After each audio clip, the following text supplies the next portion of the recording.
Bahasa Indonesia bersama saya, Huni Wijang Atur Pandulu. Halo, apa kabar kalian semua dimanapun kalian berada? Semoga tetap dalam keadaan sehat dan juga tetap semangat untuk belajar. Nah, pada minggu lalu kita telah mempelajari materi mengenai buku fiksi. Setelah kalian memahami materi tersebut, kita akan berlanjut pada materi berikutnya, yaitu materi tes laporan hasil observasi yang meliputi struktur, kaidah kebahasaan, dan juga contoh laporan hasil observasi. Materi pada hari ini mengacu pada kompetensi dasar 3.2, yaitu menganalisis isi dan aspek kebahasan laporan teks hasil observasi. Dan yang kedua adalah KD 4.2, mengkonstruksikan teks laporan dengan memperhatikan isi dan aspek kebahasaan baik lisan maupun tulis. Sebelum mengulas materi lebih dalam, kira-kira apa itu teks laporan hasil observasi? Jadi, teks laporan hasil observasi merupakan teks yang memberikan informasi secara umum tentang sesuatu berdasarkan fakta dari hasil pengamatan secara langsung. Setelah memahami apa itu teks laporan hasil observasi, kita akan berlanjut mengenai struktur teks hasil observasi. Struktur teks hasil observasi terbagi menjadi 3, yaitu definisi umum yang merupakan gambaran umum atau informasi mengenai objek dan lokasi observasi. Yang kedua, definisi bagian atau isi yang berisikan inti dari hasil observasi berupa masalah yang lebih spesifik. Dan yang terakhir adalah deskripsi manfaat, berisi manfaat dari laporan sekaligus menjadi penutup dari laporan tersebut. Nah, bagaimana? Sampai di sini, apakah kalian sudah memahami? Kalau sudah memahami, kita akan berlanjut pada kaidah kebahasaan teks laporan hasil observasi.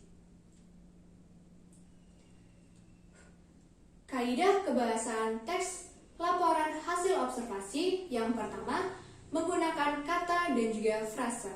Jenis kata atau kelompok kata yang dominan digunakan dalam teks laporan hasil observasi adalah kata verba, kata nomina, frasa verba, dan juga frasa nomina. Verba menyatakan tindakan seperti memiliki, mengagumi, dan sebagainya. Sedangkan nomina merupakan sesuatu yang menyatakan nama, tempat, dan juga semua kata yang dibenarkan. Contohnya, pantai dan juga lembah. Kaidah kebahasaan yang kedua adalah menggunakan istilah kata. Teks laporan hasil observasi menggunakan istilah kata-kata ilmiah sesuai dengan bidang yang dibahas dalam laporan tersebut. Contohnya, hipertensi dan juga tipografi. Aspek kebahasaan yang selanjutnya yaitu menggunakan konjungsi. Teks laporan hasil observasi menggunakan kata penghubung. Konjungsi yang biasa digunakan yaitu konjungsi sebab akibat, contohnya karena, maka, dan juga sehingga. Aspek kebahasaan yang keempat menggunakan kalimat simpleks dan kalimat kompleks. Kalimat simpleks merupakan kalimat yang hanya terdiri dari satu klausa. Sedangkan kalimat kompleks merupakan kalimat yang terdiri dari lebih satu klausa. Aspek kebahasaan selanjutnya yaitu penggunaan sinonim dan antonim. Sinonim merupakan persamaan kata, sedangkan antonim merupakan lawan kata. Contoh sinonim adalah kata pakar sama halnya artinya dengan ahli. Sedangkan contoh antonim maju merupakan kata yang berlawanan dengan mundur. Aspek selanjutnya adalah afiksasi.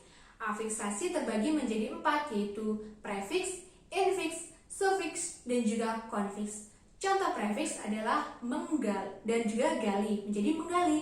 Infiks menjadi tambah tunjuk menjadi telunjuk. Sufiks menjadi tendangan. Konfiks menenangkan menjadi menenangkan.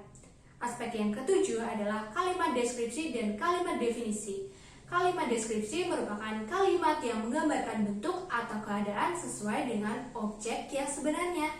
Sedangkan kalimat definisi merupakan kalimat yang memberikan kalimat penjelasan umum mengenai sesuatu. Biasanya kalimat ini ditandai dengan kata adalah, ialah, dan yaitu. Contoh teks teks laporan hasil observasi. Nah, ini adalah salah satu contoh teks laporan hasil observasi.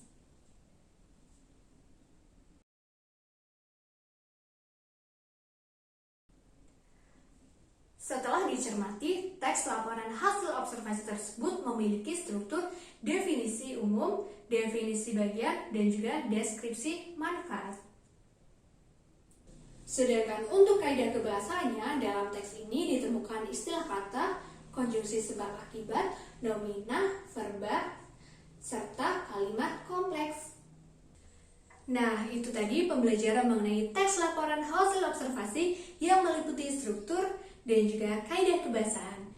Jadi, struktur teks laporan hasil observasi ada 3 ya. Yang pertama, definisi umum, deskripsi bagian atau isi, dan yang terakhir adalah deskripsi manfaat. Sedangkan untuk aspek kebahasaan dari teks laporan hasil observasi meliputi penggunaan kata dan juga frasa yang dominan menggunakan kata verba dan juga nomina. Dan yang kedua, adanya penggunaan konjungsi. Yang ketiga, menggunakan kalimat simpleks dan juga kalimat kompleks. Keempat, penggunaan kalimat deskripsi dan juga kalimat definisi. Dan selanjutnya, penggunaan afiksasi dan juga penggunaan sinonim dan antonim.